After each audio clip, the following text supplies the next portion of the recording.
Very much, Bridget, and ladies and gentlemen. It has been pointed out to you that I'm not Brendan Howlin.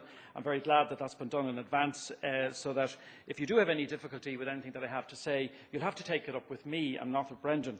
I'm not, and I feel it also necessary for me to point out that I don't have a speech given to me by Brendan Howlin this afternoon. He has not corrected my homework. This is entirely my own work, and as I say, I'm delighted to have an opportunity to be here and to contribute to this really crucial debate. And I thank Joe Mulholland and his colleagues for inviting me here. I also look forward, as a member, somebody who's been appointed, nominated, I should say, by Eamon Gilmore to the Constitutional Convention. I very much look forward to the commencement of that work in the autumn. I regard the Constitutional Convention as one element, a central element, I hope, of a dynamic process of reform to reinvigorate our governance and our democratic institutions. Now, there has been debate, some quite vigorous debate, about how broad the agenda is for the Convention, and that presumably is one of the reasons why the topic is before us this evening. I want to address that issue, but before I do it, because I believe that the agenda in truth is quite broad, certainly is potentially very broad, but before I come to that, I think it's necessary just to make one or two points about the concept of reform generally and the prospects for reform in our country. Not all of the constitutional reform, first of all, that is being contemplated is to be encompassed in the Constitutional Convention. That's already been pointed out, I think, by Donnchadh. There is a proposal for a children's referendum to be brought forward, a referendum in relation to Shannon Nairn, and one or two other proposals that were announced last week in relation to reorganisation of the courts and a possible change to the operation of Article 26 of the Constitution in relation to the reference of a bill by the President to the Supreme Court to adjudicate on its constitutionality. But more importantly even than that, it's really, I think it's vital, and I do agree with Dan on this, when we get drawn into this discussion about the culture, and we tear our hair out, how can we change our culture? But when we come down to actually looking at how we bring about change, it does come down to institutions. It does come down to specific, if we're talking about the Constitution, specific provisions in the Constitution. And it can also be delivered through changes in our laws, other than changes in the Constitution. And a lot of work has already begun, and I know reforms were made in the past by way of legislation. They weren't, it seems to me, extensive enough, and we've been able to return to that even in the last year and a half of the life of this government. When we talk about the relationship between the Dáil and the executive, I think that is a crucially important issue and one that, you know, has to be addressed. But we can do an awful lot about that short of constitutional change. We can actually ensure that the Parliament works in the way a Parliament should work. There are steps we can take, rather than just wishing it to be so, there are steps that we can take to make it so. One or two very brief examples. At the moment, in the last 6 months, take two pieces of legislation. One, the whistleblowers provision to protect whistleblowers, so-called whistleblowers. That is a proposal coming from government in the first place, I grant, but has gone through a committee which I'm honoured to be the chairman of, the Finance Committee, a pre-legislative process where we've called in witnesses, we've had hearings in relation to what that law should contain, and we report to the Minister. The same with the insolvency legislation.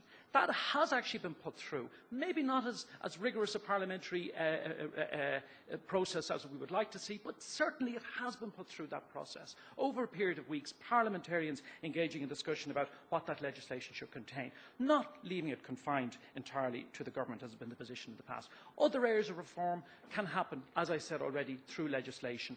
Political donations. Everybody says, all of the tribunals, everybody says we have got to address the issue of political funding. It is being addressed, and it has been addressed. Anti-corruption legislation, robust anti-corruption legislation, was introduced by the government, or published by the government last week or the week before. The question of the participation of women in politics. We're constantly, correctly arguing that that needs to actually be given a push. Again, this point about culture. The culture will not change unless it's made to change. We have brought in legislation to ensure that it will change. We had problems, we had disagreements, we had fights about it. Should you penalise a political party for not having 30% of its candidates women as 30% of their candidates? We've done that. You know, so we've actually brought about a change. Freedom of information legislation, vital in any society for any proper governments. We've restored, or we intend to restore, I should say, the government intends to restore some of the reverses that were made in that over the years. Local government, I'm delighted you're discussing local government tomorrow. That is at the heart, it seems to me, of the kind of reform that we need. And I agree with your director earlier on. Absolutely at the heart of restoring or returning a stake in our community and a stake, good evening, in our society, and a stake in how our country is run to people, to the citizens, not just the ordinary citizens. I agree with Bridget, to all of us, all citizens. Reform of local government does not require us to change the constitution. There are other reforms that we should consider and implement as well. Better education for citizenship, some education for citizenship, even dare I say it, and real efforts to involve citizens, not just at voting time, but on a continuing basis in the democratic life of their country. And that was one of the valuable insights, it seems to me, and contributions of groups like Claiming the Future and We the Citizens, who brought forward some of those ideas. And I would hope, ladies and gentlemen, that the very existence of the Convention, will help encourage real democratic engagement and participation of citizens on a permanent basis in the life of their country, and not just post-crisis. So that's why I say that the Constitutional Convention is one element, a vital element, but one element of a dynamic process of reform that we need to reinvigorate our democratic institutions. Now, in the wake of the economic crisis, there were many calls, quite rightly, for reform and change, even for what some people said we needed a new republic.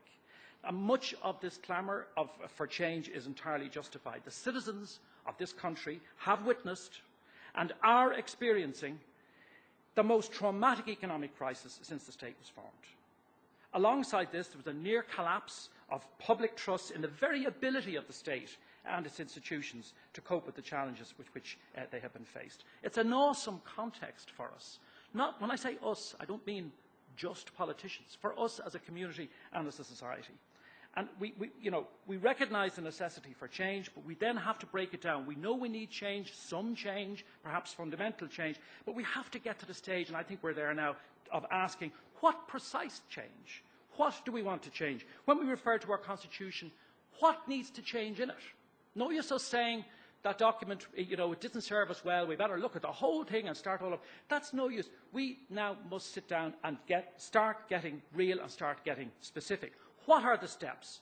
What are the provisions or laws in here that are in here that we need to change, or that are not in here we need to put in, which would guard against the recurrence of failure, against future abuses of power, against political corruption, incompetence, economic mismanagement? Dan has pointed to one that he has proposed in a very engaging way, which would require a change to the Constitution for the reasons that he has explained. That's what I mean. I think that's incumbent on us to get in, to drill in here and see what it is we want to change. Much has been said and written about the Constitution. Many people believe, as I do, and I want to say this very clearly, that it is an impressive and enduring document. It's suffused, for the most part, in my view, with vibrant, yes, vibrant democratic principles. It sets out the basic institutional framework of our state. But when we say, I make this point again, when we say that it's let us down or that its weaknesses have contributed to our current plight, it's incumbent, as I say, for us to specify which structures and which problems, which aspects are problematic and what we want to change. Because, ladies and gentlemen, we can't conjure a perfect economic, political, or democratic dispensation by constitutional fiat. We can't do that. It isn't possible for us to do that. Still less can we sort of deal with our problems by announcing, in some way, a second republic. It requires us, as I said, to get in and drill it. I'm reminded of something that the late British historian Tony Judd observed in his anthem for social democracy, his book Ill Fares the Land. And he said, and I quote, "You cannot institutionalise trust. Once corroded, it is virtually impossible to restore. It needs care and nurturing by the community, the collectivity." So what we need is a careful, deliberative process which takes us towards that end. Now the agenda for the Constitution itself, which I know there's controversy about, and disappointment about, which I understand. I want to say, first of all, that it needs to be acknowledged and understood, because it wasn't, when somebody was talking about the announcements by the government and so on, somebody forgot, it seems to me, to make it clear when the resolution was being passed, and of course blame the government. Well, we should blame the government, we blame them for everything else. But it should be clear to people that yes, there are 8 issues on the agenda, but it is also provided for in the resolution, which I have in front of me. that once those 8 issues have been gone through, and don't forget the 2 that people are so dismissive of, votes at 17, which, by the way, a lot of people are not as dismissive as some commentators are, and the question of the term of office of the President, which also I think is a subject that deserves some debate, not very lengthy debate perhaps, but those 2 issues are to be disposed of in 2 months. So let's not fall into the trap of saying, oh, it's going to be bogged down in issues that are not of great importance. It won't. And it then says that once the 8 issues have been disposed of, that following, and I'm quoting, following completion of the above reports, such other relevant constitutional amendments that may be recommended by it, by the Convention. So there is a power there, written into the resolution, acknowledged by the Taoiseach and the Taoiseach in the Dáil and the Senate, that the Convention can, as it were, extend its remit in relation to this. And the issues, people say the topics aren't weighty. I really just respectfully disagree with that. How can anybody say that the electoral system to the Dáil is not a critical question? That's on the list. People, you know, the argument has been, we know the argument for a long time, that the system we have militates against a parliament that is perhaps more strategic, one that's focused on broad economic policy and oversight, and something that we really badly need. And I agree with Dan on the points that he's made here and elsewhere on this need for strategic thinking and strategic expertise on the part of the parliament. So that's one issue that is on the agenda, right slap bang on the agenda, let there be no doubt about it, and I think that will allow for considerable debate. And by the way, if you are in favour of, which I am, I state that clearly, of change to the electoral system for the Dáil, and I'm very much in favour of that, you can be sure of one thing: you will not achieve electoral reform to the Dáil in Leinster House. Leinster House will never deliver that. And that one of the great opportunities for this convention is that it opens it up to people other than as it were, the political elites. Provision for same-sex marriage is on the list. I mean, how can anybody say that this is not a weighty or an important question? It opens up debate on Article 41 of the Constitution, the family clauses, in addition to it being a hugely important issue in its own right. The place of women in the home. For years, when I was reading about these things, when I was studying, the Article 41(2)(2), mothers shall not be obliged by economic necessity to engage in labour to neglect of their duties in the home.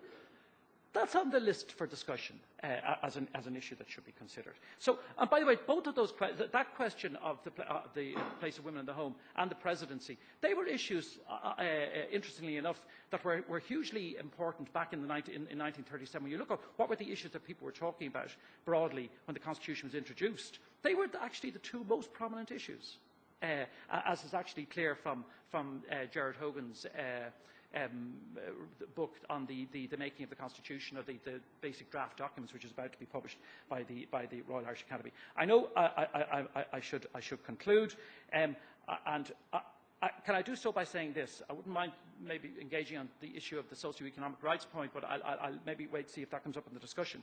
I just strongly urge you, can I just leave you with this?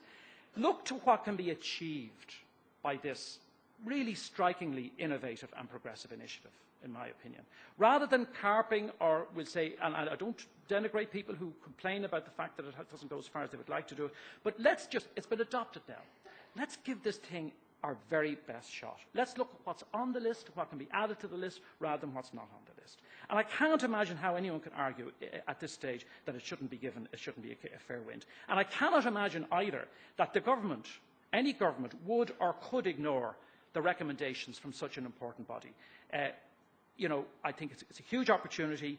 I believe it's well worthy of all our support, and I certainly will do everything I can to contribute to its success in whatever small way I can. Thank you very much.